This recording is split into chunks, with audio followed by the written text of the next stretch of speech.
You know what makes a great appetizer? When it comes with its own handle. Who knew pigs could fly? I'm trying out this unique cut I never have heard before in my life. Smoked pig wings. It'll blow your mind.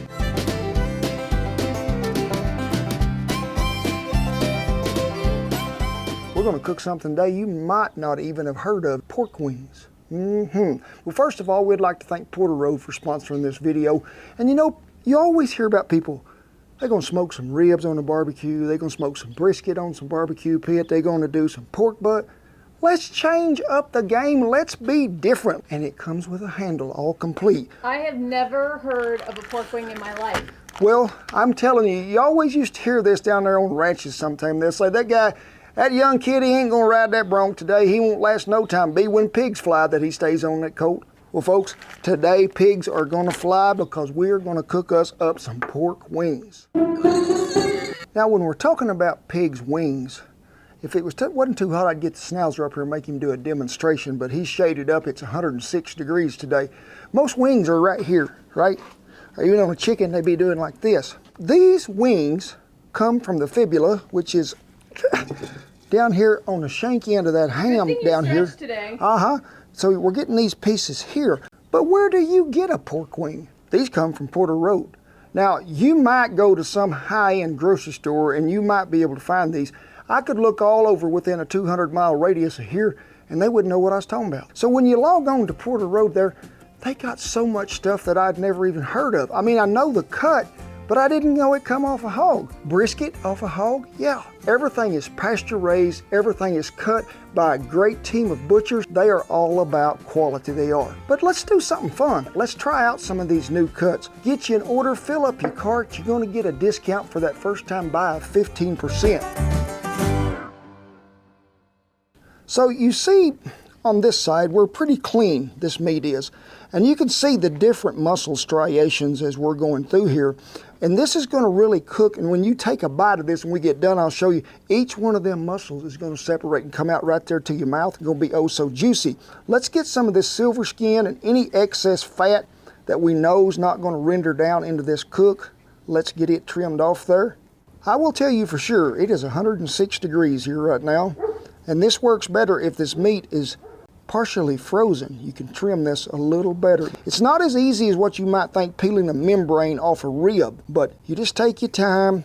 These really, to me, need to be a slow cook or a steam cook that you can do on them. You can braise them, finish them off in the oven, or put them in the oven and cook them so long, finish them in a skillet. But the best way, I think, is the way we doing it today. Don't be throwing them trimmings away. These is great pup snacks, they are. Talking about happy hogs, they got this song that all them hogs be singing out there in that pasture. If you're happy and you know it, flap your wings, oink, oink. If you're happy and you know it, flap your wings, oink, oink. I don't think that's what they do. No? This is why we're talking about happy hogs raised up there in Tennessee and Kentucky. These out there pasture, just roaming free, getting to graze on whatever happy hogs want to graze on. But we need to get this seasoned and throw it in the smoker. I'm going to be using our rib rub, but you could use any of your favorite barbecue seasoning you want. I just wouldn't be really heavy-handed with a whole lot of sugar in something just yet, because if you put too much of that on there at the first, it can burn when it's sitting in that smoker. So we're going to season this side, and we'll give it a little rubbing in, we will. But we better do that other side.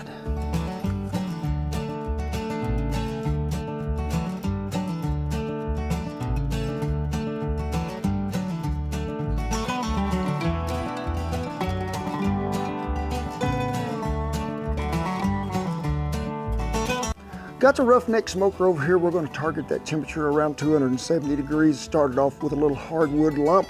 Then we're going to add us a little bit of cherry and a little bit of oak in there to mix with it to where we can get us a good smoke bath going. You know, I really like to pair like an oak or mesquite with cherry or apple. But hey, mix you a fruit wood with whatever you got going on, whether it be oak, whether it be mesquite, something like that. Even a little dab of hickory if you want to. Now this roughneck smoker has got a deflector shield in it that runs across here, and we're laying dead center in the middle, we are. add us a little cherry wood. We're gonna cook that till we get that internal temperature to about 155, 160. Takes usually about an hour, but as hot as it is today, might just take 45 minutes. But we're gonna mix some fruit wood in there, throw a little cherry in there and let her go.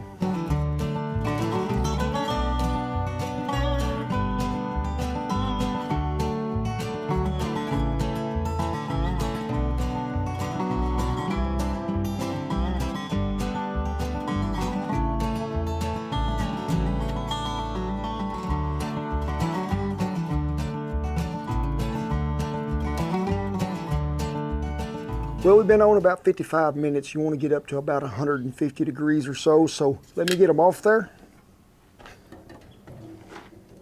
You can see we got some nice color. So pretty. Yeah, so I'm gonna treat these like I would if it was a side of ribs now when we get ready to wrap them. And I think Happy Hogs deserve some Kerrygold Happy Butter to go with them. So we'll get this in there. But before we do that, we're going to give it a little sprinkle of brown sugar because we want to get some sweetness going on. Anytime you buy a ham at Christmas, it's got that sweetness going on to it. And we'll put a little on top too. So we're going to lay this right on the butter, give it just a little mash. Lay this in right there. One more little deal of this. Does it matter which side goes on the butter? I would turn it the flattest side. You can see this side is sort of rolled, so the flattest side would probably be the best. Just a little more sprinkling of rib rub, if I can get it open.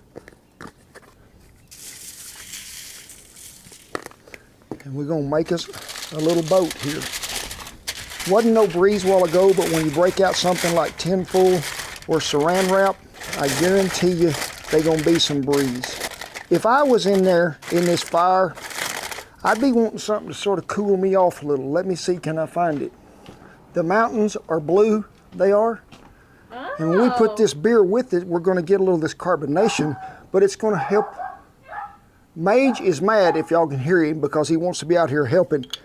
We need that carbonation in here, but we need the caramelization that's gonna come about by the beer, the brown sugar. Don't pour directly on the meat. Just pour enough in there that we're going to get us a little steaming effect out of here all around it. I'd say you might be using nearly a half a cup. But y'all seen Kent cook for a long time, and I done this the way the other day. Get some of the guajillo chili, and I just like to break it up just a tad. It's going to get down in there, and it's going to give this just a little hint of some good Mexican flavor that we're going to get out of that. Since how I like you folks, and I don't think you can ever have too much butter, so we're just going to put some more butter right here on top of these.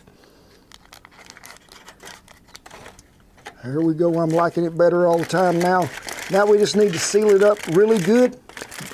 Don't lose none of that juice out of here because we need it all. So I'm going to put this back over there on the roughneck smoker. Add a little more wood to it because I need to increase that heat to about 300 degrees. We're going to let it cook for probably close to 45 minutes to an hour. We need that internal temp to come up to about 205, and then we're going to pull it off and do a little more magic to it.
You know what's really good? It's like unwrapping the present at Christmas. Do not throw this stuff away. What you got in there? A little ham juice, a little beer, a little butter, a little brown sugar. We're just gonna put a little drizzling over here. Folks, this is, I think they call this au jus, but I call it wonderful, I do. Now I let them get up to about 205, and then I basted them with a little barbecue sauce. They probably went about, I'd say 8 minutes. Just touch them with your finger when that barbecue sauce is a little tacky to you and ain't coming all off. It'd be just right. And I'm trying to pick one to get a bite before the flies do, so I'm gonna take this bite right here. Don't you just love this little handle that's built in? That mussel, remember all them little striations? Just comes right out of there. I'm gonna do the happy pig, flying pig dance. Woo. Oink, oink, oink, oink. This sauce is what's happening. We should bottle this stuff up and sell it as a cure-all. Make sure you got a meat thermometer. Do not let these go past 205 before you go to doing this, or you're going to dry that meat out some. You want to keep all the juice in there you can. That's why this steaming effect and this wonderful stuff that goes on top here, you got to have it. So pay attention to your temperature on the smoker, but pay more attention to when it's time to probe, when it's time to unwrap, when it's time to glaze. Unique Cuts, pasture-raised happy hogs. 15% off your first order. A big thank you to Porter Road for their meats and the way that they raise quality meat. I was a little hesitant when I seen something that said pork wings, but I'm so glad I got to experiment. It's like getting something new for the first time. It's more enjoyable, I think, to cook because I don't know what the flavor is going to be, and it was outstanding. So be sure and check them folks out. They are good people. Well, had some really hot weather today, and I had 2 participants that stayed with me the whole time, and now I can't find neither one of them. Mage, where you at, buddy? You're taking the place of the Beeg. There you go. Beeg would have loved this video as well. There you go, Lulu. Thank you. Duke is taking a nap. He is. But it is with great pride, honor, and privilege that I tip my hat to all the servicemen and women and all the veterans who have kept that old flag a-flying around there. We appreciate you, one and all. We do. Rest of you, get on in here. I'm hot. I'm going to give you some sweaty armpit hug. God bless you, each and every one, and I'll see you down the Pig Wing Trail. If you're happy and you know it, flap your wings. You like that? Yeah, do Okay. that. I'm trying out this cut I've never even heard for. Who knew pigs could fly? This unique cut I've never heard of. And then what was after that? Sorry for the interruptions, folks, but it is extremely hot out here today and the camera overheated. So a little trick we do is we go in there in the barn and we stick it in the freezer or the ice box there for a little while, let it cool off. That's just a little cowboy cooking tip in the hot summertime.